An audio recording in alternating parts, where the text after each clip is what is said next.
2022년 12월 3일이더라고요. 수건해 보니까 제가 위임식 했던 날이 2022년 12월 3일로 수건에 그렇게 프린트가 되어 있더라고요. 그러니까 그날 이후로는 우리 교회에 일어나는 모든 일은 이제 제가 책임을 지는 것입니다. 그래서 하나님 앞에 제가 좀 회개를 했어요.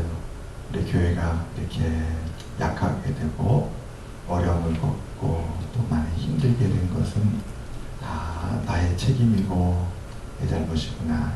이건 제가 그날 2022년 12월 3일 날 제가 위임 목사가 되고 난 이후부터 모든 소관이 다 저의 책임이기 때문에 제가 맡아야 될 저의 십자가입니다. 아까 찬양을 이렇게 부르면서 십자가가 참 중요하구나. 여러분, 십자가는 고통이잖아요. 크로스, 고통입니다. 이 고통이 가장 중요한 것은 나의 고통이 아니라 사실은 하나님의 같은 지체가 된 우리 주님 안에서 한 형제요 한 자매가 된 우리 성도님들의 고통, 그리고 하나님의 고통, 그리고 하나님께서 예수 그리스도의 십자가의 피 흘리심으로 세우신 교회의 고통, 그리고 또 하나님께서 이 세상을 구원하시기 위해서 그리스도를 보내주셨잖아요. 세상의 고통, 사실은 이게 가장 중요한 핵심이었습니다. 근데 우리는 십자가를 제일 우선순위를 나의 고통으로 하거든요. 나의 고통. 누군가 나한테 고통을 줄 때에 이 고통으로 말미암아서 이 고통에서 벗어나기 위해서 나도 똑같이 다른 이에게 고통을 주고, 세상에 고통을 주고, 교회에 고통을 주고, 또 형제자매에게 고통을 주고, 그래서 고통이 고통을 낳는, 사실 십자가는 그 고통을 풀기 위한 것이지요. 고통하는 일에 고통을 떠안아서 고통을 더 이상 고통이 되지 않도록 고통을 잠재우는 것입니다. 예수님께서 십자가에 못 박혀 죽으신 것은 죄와 사망의 고통 안에 있는 인류를 그 죄와 사망 고통에서 구원하시기 위해서 홀로 짐을 다 지신 것입니다. 아멘. 이게 십자가의 가장 큰 핵심이죠. 그래서 아까 찬양을 부르면서 내가 십자가를 잘 몰랐구나. 내가 십자가를 잘 몰랐구나. 그래서 오늘 이 말씀은 바로 저한테 주는 말씀으로 먼저 받았습니다. 여기 오늘 베드로 사도가 시험이라 말하는 것은 시련입니다. 다른 말로. 오늘 6절 말씀에 그러므로 너희가 이제 여러 가지 시험으로 말미암아 잠깐 근심하게 되지 않을 수 없으나 오히려 크게 기뻐하도다. 그래서 시험이 시련입니다. 왜 기뻐했냐면 이 시련이 그들에게 큰 유익이 되었기 때문에 그렇습니다. 어떤 유익이 되었냐면 7절 말씀입니다. 너희 믿음의 확실함은 불로 연단하여도 없어질 금보다 더 귀하다. 사실 여러분, 금이라는 것은 원래 광물질에서 추출한 거잖아요. 정금을 뽑아낼 때에 금이 광석과 섞여 있어요. 불순물로 혼합되어 있거든요. 그래서 그 광석을 녹이면 불순물들은 다 타서 없어지고 금만 남게 됐답니다. 금만. 그래서 그렇게 해서 금을 만들어내요. 금 광석에서. 그런데 사실 그 금도 영원토록 불타지 않는, 녹지 않는 그런 물질은 아니에요. 이 세상의 모든 금속과 물질은 다 영원하지 않습니다. 네. 강한 열에 의해서 금도 녹아요. 금도. 그런데 예수 그리스도를 향한 그 연단된 시련을 통해서 굳건하게 연단된 그 믿음의 확실함은 불로 태워도 영원히 사라지지 않는다는 것이에요. 아멘. 우리가 그렇게 귀하게 여기는 금은 언젠가는 사라지는 것인데, 그러나 예수 그리스도로 말미암은 우리의 믿음은 영원하다. 고린도전서 13장 13절에 보면 믿음, 소망, 사랑 이 세 가지는 어떻다고요? 영원하다. 영원하다. 늘 함께 한다는 것이 영원하다는 거예요. 늘 함께 한다는 것이. 믿음, 소망, 사랑 이 세 가지는 항상 있다라는 것이 영원하다는 것입니다. 다만 그 중에 제일이 사랑이다. 그 중에 제일이 사랑이다. 그래서 이 믿음의 확실함은 예수 그리스도께서 나타나실 때의 칭찬과 영광과 존귀를 얻게 한다. 여러분, 가장 중요한 것은 마지막입니다. 정말 그런 것 같아요. 마지막이 제일 중요해요. 그게 모든 것을 다 결정해요. 마지막이. 사도 바울은 믿음의 시련을 참 많이 겪었습니다. 사도 바울이 겪었던 믿음의 시련을 그는 고린도전 4장 8절 10절에서 이렇게 고백합니다. 우리가 사방으로 우겨쌈을 당했다.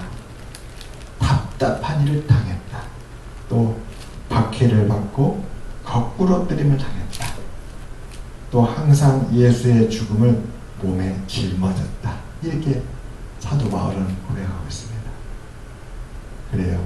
성경에 있는 인물도 보게 되면 예수 그리스도를 믿고 하나님의 자녀가 된 하나님의 사람들에게 시련이 없는 사람이 없었어요. 성경에 나와 있는 하나님의 백성들, 주요 인물들은 모두 다 세상의 시련을 받았습니다.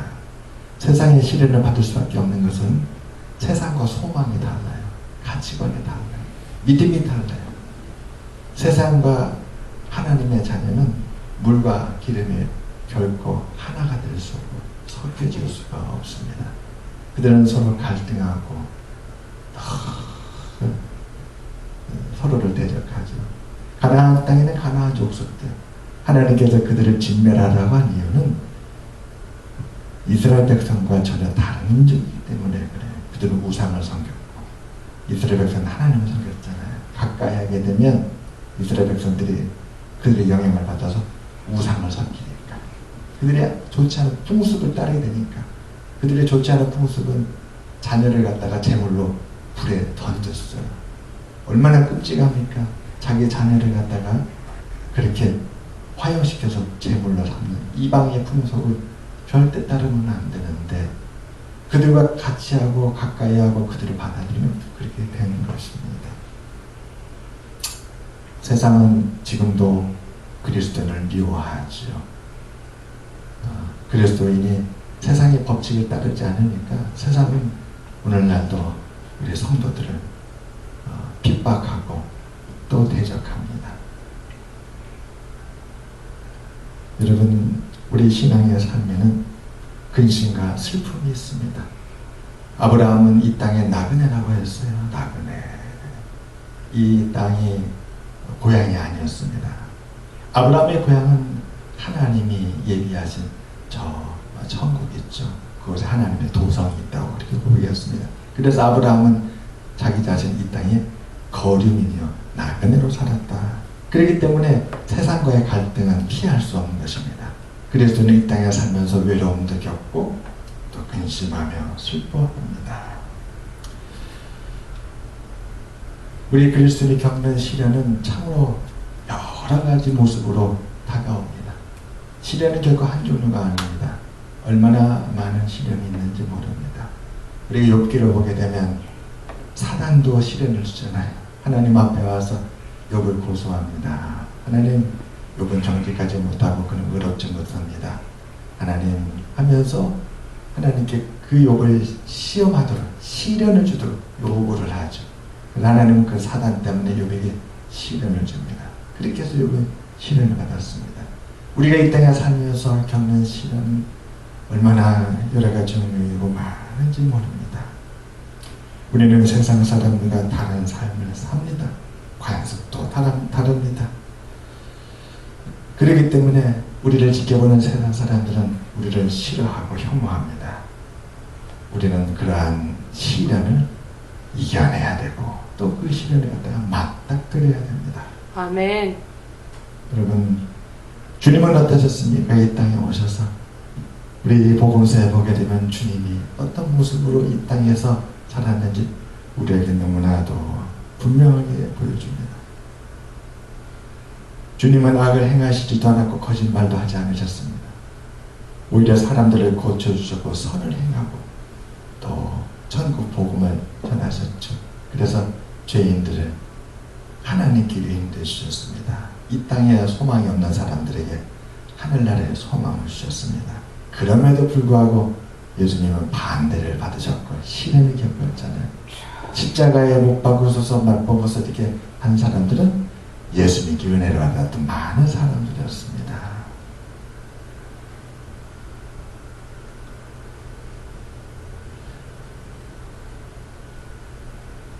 스펄전이라는 유명한 목사님도 시련을 겪었다고 합니다. 그가 친구로 여겼던 사람들, 이 스펄전 목사님이 자기의 자비로 대학을 세웠대요. 자기 자비로. 그리고 그 대학에서 많은 이들을 교육시켰습니다. 그런데 그렇게 은혜로 교육을 받았던 이들이 어느 날 이 스펄전 목사님을 떠나고 말았답니다. 참 너무했죠. 그렇게 목사님이 뜻을 가지고 자기의 사제를 들어서 학교를 짓고 그랬으니 거기서 교육받는 이들을 목사님이 얼마나 은혜롭게 가르쳤겠습니까? 조금이라도 학비 걱정하지 않게 하고 배우는데 조금 더 어려움이 없도록 모든 것을 다 책임지고 그렇게 불신양면으로 지원했을 거 아니겠습니까? 그럼에도 불구하고 이 스펄전 목사님을 버리고 떠났다는 것입니다. 그래서 그분이 큰 상처를 받았다고 해요. 의지할 수 있다고 믿었던 이들, 그렇죠? 이들은 정말 내가 신뢰할 수 있고 믿을 수 있는 그런 그리스도의 일꾼이 되겠구나 했는데 그들이 이 목사님을 배신하고 떠났을 때에 그렇게 큰 상처를 받고 근심했다고 합니다. 이것이 바로 누구나 예외 없이 모든 그리스도인들이 이 세상의 육신으로 속해 있기 때문에 겪는 시련이라고 합니다. 그러면 우리는 이 시련의 문제를 어떻게 해결해야 될까요? 두 가지가 가능합니다. 첫째는 이 시련에 닥친 이유를 찾는 것입니다. 왜 이 시련이 닥쳤나? 많은 그리스도인들이 같은 시련을 겪으면서 그들이 찾은 이유는 하나님의 뜻과 목적이라고 합니다. 하나님께서 사랑하는 하나님의 사람들을 연단시켜가지고 하나님께서 이루고자 하는 그 큰 목적을 이루시기 위함이라. 그것이 이 시련의 이유였다고 합니다. 그들이 찾았던 이유였다고 합니다. 시련에는 명백한 목적이 있다고 합니다. 우연히 오는 것이 아니다고 합니다. 우리의 유익을 위해 하나님께서 우리가 훈련받아야 될 부분이 있기에 하나님께서 우리를 위하여서 세우신 우리 삶의 계획과 목적이 분명하다고 합니다. 하나님은 다윗을 얼마나 훈련시키고 연단시켰는지 몰라요. 그래서 다윗이 성군이 되었습니다. 하나님의 이 시대는 우리를 더 연단하여서 믿음의 확실함이 이르게 합니다. 때로는 우리가 게으르고 실패하면 또 시련을 준다고 해요. 하나님은 충성되고 부지런하고 열심히 주의를 해야 되는데 게으를 때 시련을 주고 또 실패할 때 실패가 반복되는 데는 이유가 있겠죠. 왜 실패가 거듭되는지 그걸 일깨워주기 위해서 하나님이 시련을 통해서 일깨워주고 일으킨다라고 합니다. 또 한 가지 우리가 이 시련을 통해서 생각해야 될 것은 어떻게 하면 이 시련을 만났을 때에 내가 이 시련을 대처할 수 있는 것인가. 믿음의 귀중함을 생각하는 것입니다. 오늘 7절 말씀이죠. 너희 믿음의 확실함은 불로 연단하여도 없어질 금보다 더 귀하다. 그래서 시련이 온 이유, 도대체 우리에게 왜 이 시련이, 우리 교회에 왜 이 시련이. 그래서 제가 생각한 것은 하나님이 나를 연단시키려 하시는구나. 앞으로 10년 후에 교회가 더 하나님께 영광을 돌리는 교회로 되기 위해서는 우선 저부터가 하나님 앞에 연단받아야 되는구나, 이런 생각을 했습니다. 우리 교회를 사랑하시고 하나님께서 우리 교회를 부흥시키기 위해서 저로 하여금 더 말씀에 집중하고 연구하고 또 하나님의 뜻을 향해서 나가도록 더 무릎 꿇고 기도하고 저를 연단시켜서 우리 성도들도, 믿음의 성도들도 하나님의 그런 뜻과 계획이 있으리라 봅니다. 아멘. 이러한 실현에 대해서 두 번째 우리가 생각할 것은 바로 믿음의 귀중함입니다. 믿음은 정말 중요합니다. 사도는 이것을 금에 비교했죠. 금이 아무리 귀해도 믿음만큼 귀하지는 않다. 믿음은 영원합니다. 도가니에 넣어 뜨거운 열을 가해서 이 정금을 만드는데 정금보다도 믿음이 더 소중해서 하나님이 이 시련을 줬다. 그래서 이 시련 속에서 믿음이 얼마나 귀중한지를 깨달으면 이 시련은 가치가 있고 하나님께서 우리에게 시련을 준 뜻을 이루는 것이 될 것입니다. 사랑하는 여러분, 말씀을 정리하고 마치겠습니다.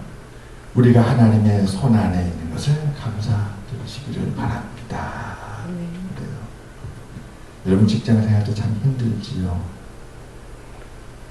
그래요. 저도 예전에 은행 다닐 때 제 서재에 옷이 한가득 쌓여 있었어요.